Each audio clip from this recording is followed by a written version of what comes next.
Did you know that the average life expectancy is 78.2 years? And that's 30 years longer than people lived in the year 1900. So planning is important if you want to live a fulfilled and healthy senior life.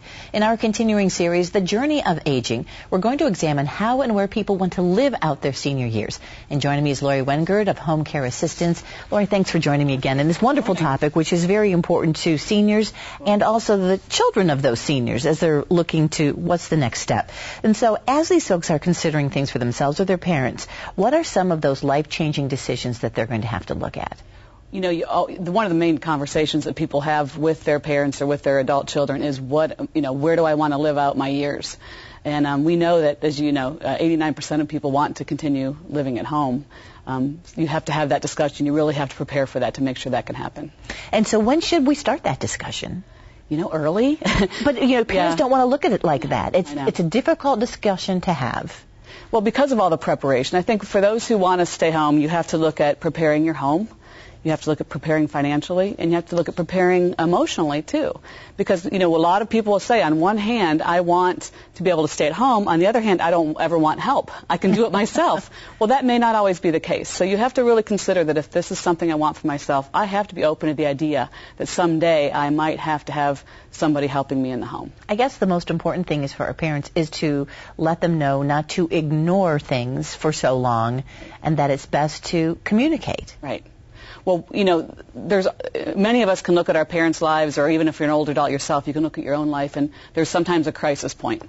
It's a fall, it's an injury, it's an illness that sort of starts that cycle of hospital to rehab to hospital to rehab, and home may never become possible again. So when you bring help into the home early enough, whether it's 12 or 15 hours a week, you can really go a long way in maintaining your independence, because all of a sudden you have someone there to help you make sure that you're eating well, to make sure you're getting your errands done, you're being able to get to your doctor's appointments, that you have some physical activity, and you have some socialization. That's extremely important as we age. And if you're too isolated, I think it becomes more of a danger.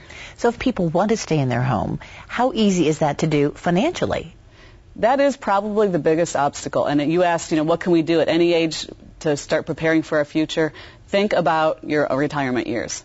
Those people who have planned well for retirement, who have saved well, who have purchased long-term care insurance, really have so many more options than those who don't. And it is sad in our business, to see the people who can't afford to live the way they want to live because they don't have those means to do that. If people want to stay in their home, and apparently the statistic you mentioned is 89% of folks want to stay in their home, what are the best things that people can do now to make that happen? And one is to start now financially and talking about it. And then maybe when do they start? Yeah, start having help in the home. Right. We find, one of the main differentiators for people is when they stop driving or stop feeling as safe being out alone, and that is when they start to look at home care. Another time in their lives when they start to look at home care is when they're a couple and one of the spouses might have depression or Parkinson's or Alzheimer's. And early on, that intervention from home care can make a big difference in the lives of not just the person with those ailments, but also with their spouse and their family as well, who has to pitch in and help. And if they want to stay in their home and they can, what about that socialization part? Because wouldn't they be isolated? I know they're going to have assistance, but is there still a feeling of isolation if you stay at home alone? We find that, certainly the beautiful facilities out there today, there are certainly people who love that social part of it. They are looking forward, my mom's one of them, to living in a retirement community because of the idea of bridge games and activities. But for a lot of people, that isn't a glamorous part of what they want. So when you have someone in your home, it's very important that you work with a company that's going to let you choose your own care companion, and that you really select those. You really enjoy the person who's coming to your home, and you select those activities and routines that are going to make you enable you to continue living the life that you always have lived before. And that's a good point, because most people don't think about that. They think, I've signed up, someone's going to assist me. You don't know who, age, sex, the gender part could be very important to people. Very important. We spend a lot of time at the beginning of a relationship before we even start meeting with the family, even oftentimes with that client. What kind of person do you enjoy?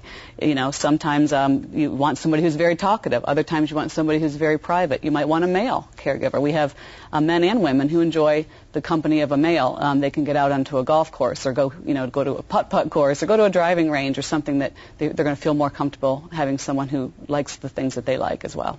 Lori, you've given us a lot of things to think about. Thanks for your advice, and we'll see you back here for part 3. Thank you. Thanks.